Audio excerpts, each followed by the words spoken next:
kencang memporak-porandakan puluhan bangunan di Kabupaten dan Kota Bogor Senin sore.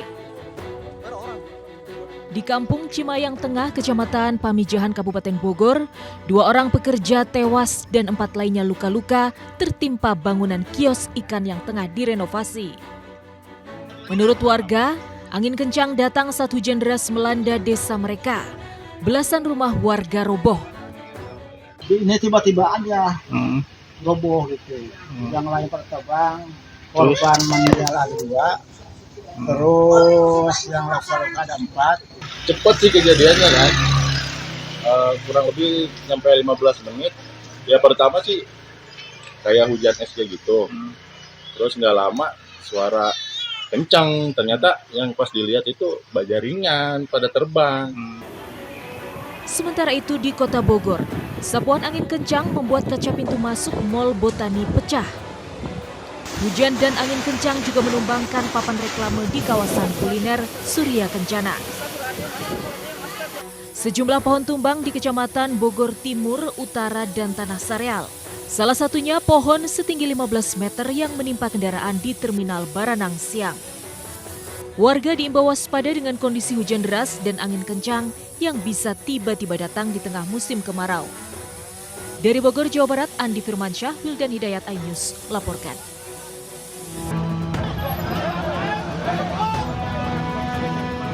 Upaya perampokan taksi online yang dilakukan seorang WNA ini terjadi di Jalan Bedulu, Belah Batu, Gianyar, Bali.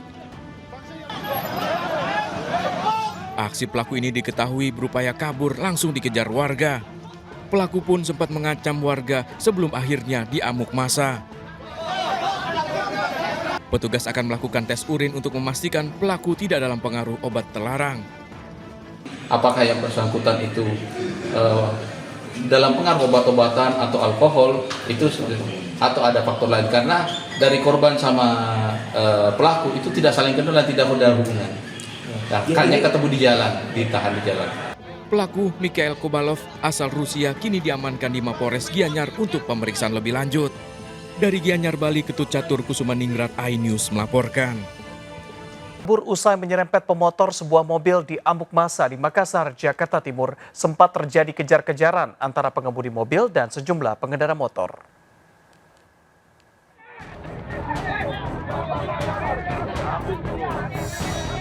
Warga merekam sebuah mobil SUV di Jalan Komodor Halim Perdana Kusuma, Jakarta Timur yang hancur di amuk massa. Diduga sang pengemudi menyerempet pengendara sepeda motor dan melarikan diri. Massa emosi karena pengemudi mobil tidak ingin mempertanggungjawabkan perbuatannya. Pengemudi memilih bertahan karena takut jadi sasaran amuk warga. Sempat terjadi kejar-kejaran antara pengemudi mobil dengan sejumlah pengendara sepeda motor hingga akhirnya laju mobil terhenti di tengah kemacetan. Mau lanjut dikejar, agak lagi gitu. Oh gitu, nyerempet-nyerempet orang banyak itu. 2 kali. Nabrak lari dugaannya, mesin. Guna kepentingan penyelidikan, kini kasusnya ditangani unit laka Satuan Wilayah Jakarta Timur. Dari Jakarta, Rio Manik, iNews melaporkan. Heboh, mobil kepala desa tiba-tiba terbakar saat pelantikan jabatan di Bengkulu Tengah. Ambil air lagi, tolong air. Warga bersama petugas berupaya memadamkan api di kabin mobil milik Sri Purwati saat diparkir di Jalan Raya Desa Talang 4. Kaca depan mobil terpaksa dipecahkan agar api tidak menyebar. Mobil terbakar saat Sri Purwati, kepala desa di Bengkulu Tengah, mengikuti prosesi pengambilan sumpah jabatan sebagai kades di pendopo rumah dinas bupati. Penyebab terbakarnya mobil diselidiki polisi.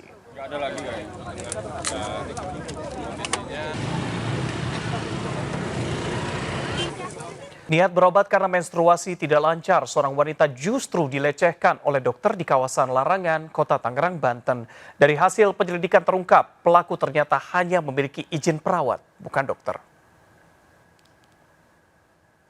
Bilang apa, Pak? Saya minta maaf. Dianggap berlebihan, terus dianggap gila. Penuh rasa kesal, keluarga pasien wanita AA mendatangi klinik praktek Dr. H di kawasan Cipadu, Larangan, Tangerang, Banten. Sang ibu tidak terima anak perempuannya jadi korban pelecehan Dr. H saat berobat dengan keluhan menstruasi tidak lancar. Korban yang berusia 19 tahun mengaku diraba di beberapa area sensitif yang seharusnya tidak perlu diperiksa. Korban pun mengalami trauma usai pemeriksaan. Dia nanya harganya berapa Pak, nggak usah bayar kata dokter itu. Terus obatnya mana Pak, anak saya gitu kan. Nggak ada obat juga, udah disuruh pergi anak saya. Dia di tempat kerja balik, dia nangis-nangis, dia cerita ke temannya apa kayak gitu cara memeriksanya, katanya bukan. Korban dan keluarganya telah melaporkan dugaan pelecehan seksual Dr. H ke kepolisian. Dari penyelidikan dan pemeriksaan saksi, terungkap Dr. H ternyata hanya memiliki izin perawat, bukan dokter. Dokumen terkait izin dari yang mengaku Dr. H ini. Dari surat izin tersebut, kita dapatkan bahwa surat izin yang dimiliki oleh inisial H atau terlapor ini hanya izin perawat. Jadi tidak ada izin sebagai dokter. Nah, terus saya bilang apa Pak kalau bukan minta maaf kalau saya dianggap kelebih kalau semuanya kepegang kayak gitu? Diduga korban pelecehan Dr. H lebih dari 1 orang. Polisi meminta para korban untuk berani melapor ke kepolisian. Dari Tangerang, Banten, Sukron iNews melaporkan. Informasi berikutnya, pimpinan tertinggi Gereja Katolik Paus Fransiskus beserta rombongan tiba di Bandara Soekarno-Hatta, Tangerang, Banten sekitar pukul 11:20 waktu Indonesia Barat. Paus Fransiskus akan berada di Jakarta hingga 6 September mendatang. Paus Fransiskus tiba di Bandara Soekarno-Hatta menaiki pesawat komersil ITA Airways. Paus Fransiskus tiba bersamaan dengan delegasi Vatikan. Sejumlah pejabat menyambut kedatangan Paus Fransiskus, diantaranya Menteri Agama Yakut Kolil Komas. Selain itu ada juga Uskup Agung Jakarta, Monsinyur Soeharto, dan Sekretaris Kedutaan Tahta Suci Vatikan di Jakarta. Dari Bandara Soekarno-Hatta, Paus Fransiskus menaiki kendaraan berplat nomor CSV1, status Civitate Vaticanae. Paus Fransiskus merupakan paus ketiga yang berkunjung ke Indonesia. Kunjungan apostolik paus ini akan diisi dengan sejumlah agenda, diantaranya Misa Akbar di Gelora Bung Karno. Ya pemirsa, dalam lawatan Paus Fransiskus ke Indonesia hingga 6 September, rekayasa lalu lintas akan diberlakukan. Bagi Anda yang beraktivitas pada tanggal 4 dan 5 September, hindari kawasan berikut ini. Rabu sore, Paus Fransiskus rencananya berkunjung ke Gereja Katedral dan Kamis pagi ke Masjid Istiqlal.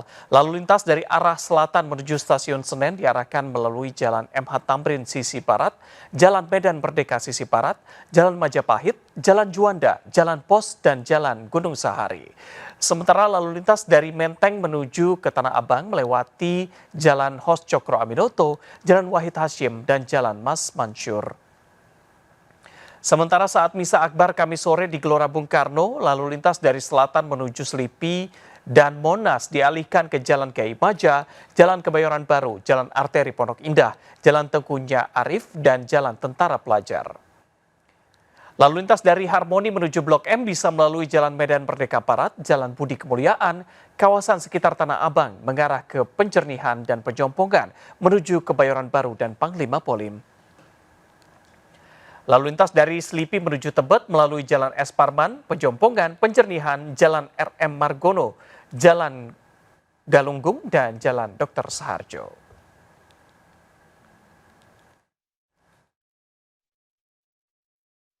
Pemirsa, dokter di RSU Pirngadi, Medan kesal karena pasien meninggal akibat stok obat yang kosong. Video yang diunggah akun @Denny_Suroso viral di media sosial. Seorang dokter di RSU Pirngadi Medan menyesalkan pasiennya meninggal dunia karena stok obat yang kosong. Karena stok obat kosong, dokter dan koas juga harus membeli obat. Sang dokter meminta Wali Kota Medan Bobi segera membenahi RSU Pirngadi di bawah naungan pemerintah Kota Medan. Menanggapi kasus ini, Wali Kota Medan Bobi Nasution mengklaim Pemkot Medan tidak main-main terkait pelayanan kesehatan. Polda Jawa Tengah terus menyelidiki dugaan pemerasan uang puluhan juta rupiah di balik kematian Dr. Aulia Risma Lestari, mahasiswi PPDS Anestesi Undip. Menkes Budi Gunadi Sadikin meminta praktik perundungan di dunia pendidikan kedokteran untuk segera dihapuskan apapun alasannya.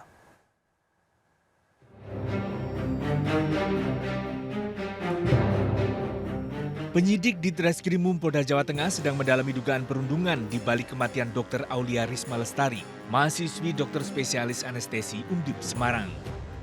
Sebelumnya dugaan pemerasan 20 hingga 40 juta rupiah per bulan diduga dilakukan oleh dokter senior ini mencuat dari hasil investigasi yang dilakukan oleh Kemenkes. Hasil investigasi tersebut telah diserahkan ke Polda Jawa Tengah. Kalau ada dugaan-dugaan baru akan kami terima informasi tersebut, tentunya itu menjadi petunjuk bagi penyidik, bagi pihak kepolisian untuk melakukan penyelidikan lebih mendalam lagi. Sementara itu, Menteri Kesehatan Budi Gunadi Sadikin mengaku perundungan di dunia pendidikan kedokteran telah terjadi bertahun-tahun. Salah satu dalih yang dipakai untuk membentuk dokter yang tangguh. Menkes meminta praktek perundungan di dunia pendidikan kedokteran segera dihapus. Perundungan ini sudah puluhan tahun tidak pernah bisa diselesaikan secara tuntas karena memang kurang komitmen dari para stakeholder. Nah kemarin sebenarnya saya sendiri sejak menjabat ini kali ketiga saya meminta agar ini dihilangkan. Terkait dengan dihentikan sementara praktek klinik anestesi dokter spesialis onkologi Yan Wisnu Prajoko, pihak Rumah Sakit Dr. Karyadi Semarang menyatakan operasional rumah sakit tidak terganggu. Untuk kepentingan penyelidikan meninggalnya Dr. Aulia Risma Lestari, praktek klinik anestesi Dr. Yan Wisnu Prajoko dihentikan sementara. Dr. Yan Wisnu Prajoko juga dihentikan sementara dari jabatannya sebagai Dekan Fakultas Kedokteran Undip. Tim kontributor iNews melaporkan.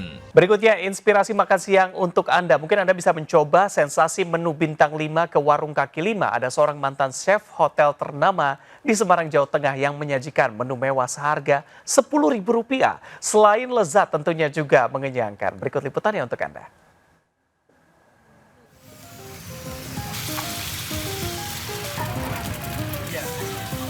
Lihatlah menu daging ayam dan sapi serta telur mata sapi di atas hot plate ini begitu menggiurkan. Dijual hanya Rp10.000, menu ini menjadi primadona pengunjung warung tenda pinggir jalan Kota Semarang, Jawa Tengah. Bukan kaleng-kaleng, menu racikan mantan chef hotel ternama. Dalam sehari terjual 200 porsi. Nasi goreng hot plate sudah komplit pakai telur 10.000.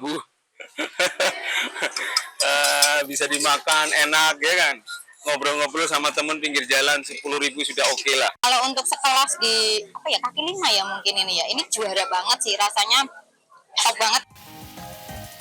Nah, Anda tertarik mencobanya? Dari Semarang, Jawa Tengah, Taufik Budi Nur Cahyanto, iNews melaporkan. Ratusan siswa SD Negeri Gunung 01 Pagi, Kebayoran Baru, Jakarta Selatan mendapatkan makan siang gratis dari program uji coba makanan seharga Rp25.000 per porsi. Siswa mendapatkan menu nasi goreng, ayam suwir, irisan telur, dan juga timun dan daun jeruk.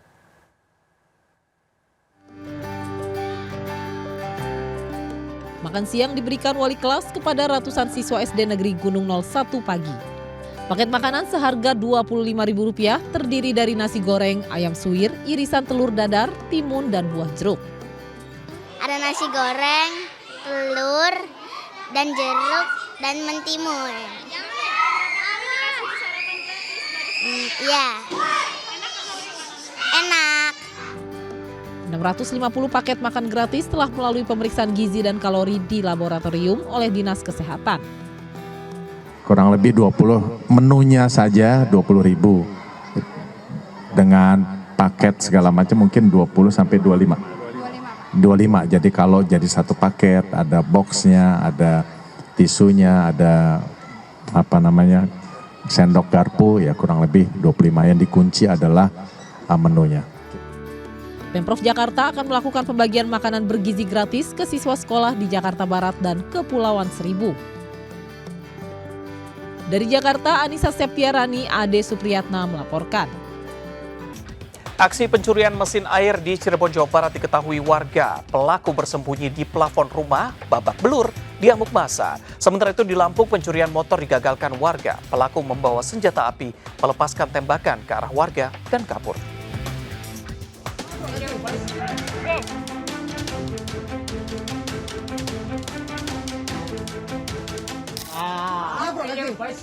Pelaku pencurian mesin air tertangkap warga saat bersembunyi di plafon rumah di Desa Kelayan, Gunung Jati, Kabupaten Cirebon. Pelaku sempat melawan hingga diamuk warga. Pencurian motor yang terekam CCTV di parkiran kafe di kawasan Kota Metro Lampung ini digagalkan warga. Namun pelaku nekat melepaskan tembakan hingga melukai seorang warga. Itu mereka bawa senjata api apa? Enggak, Bang? Senjata api. Berapa kali, Bang, mereka? 4 kali tembakan, 3 kali tembakan di tempat kejadian, 1 kali tembakan depan bengkel aku. Pencurian belasan sendal dan sepatu di teras rumah warga terjadi di Jalan Singa, Kota Makassar terekam CCTV. Aksi pencurian ini diketahui telah beberapa kali terjadi. Tim kontributor iNews melaporkan. Terima kasih Anda masih bersama kami. Demi dibelikan motor metik oleh kekasih gelapnya, seorang ibu di Sumeneb, Jawa Timur tega membiarkan anak kandungnya diruda paksa. Ironi, ibu korban bahkan mengantarkan sendiri anaknya yang baru berusia 13 tahun ke rumah pelaku untuk diruda paksa.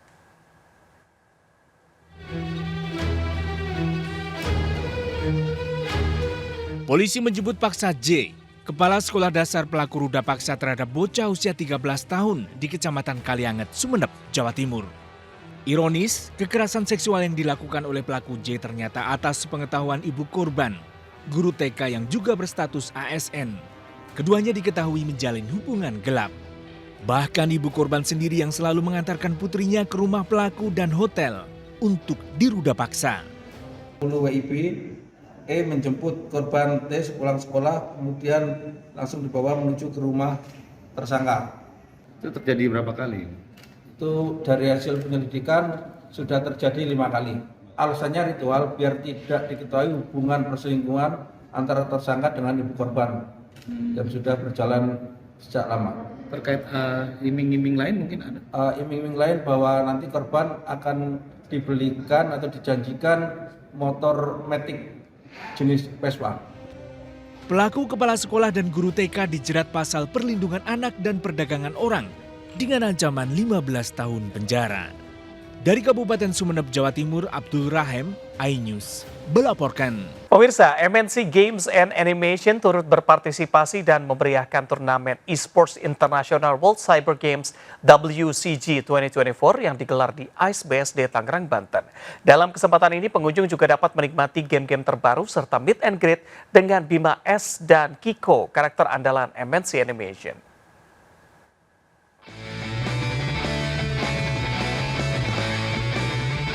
Karakter Bima S dan Kiko dari MNC Animation hadir untuk menyapa para penggemarnya dalam event World Cyber Games 2024 di ICE BSD Tangerang, Banten.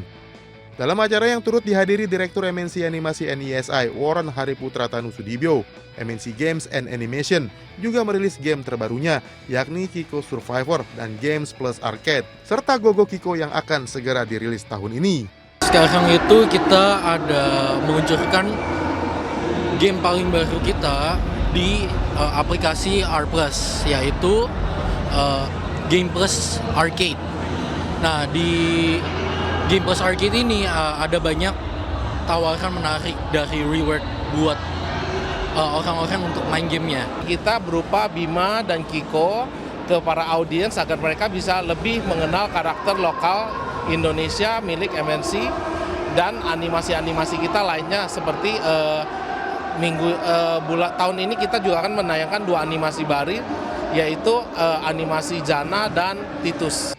Dalam event ini, booth milik MNC Games and Animation juga menghadirkan berbagai jenis hiburan yang bisa dinikmati secara gratis oleh para pengunjung. Dari Tangerang, Banten, Muharlin, iNews melaporkan.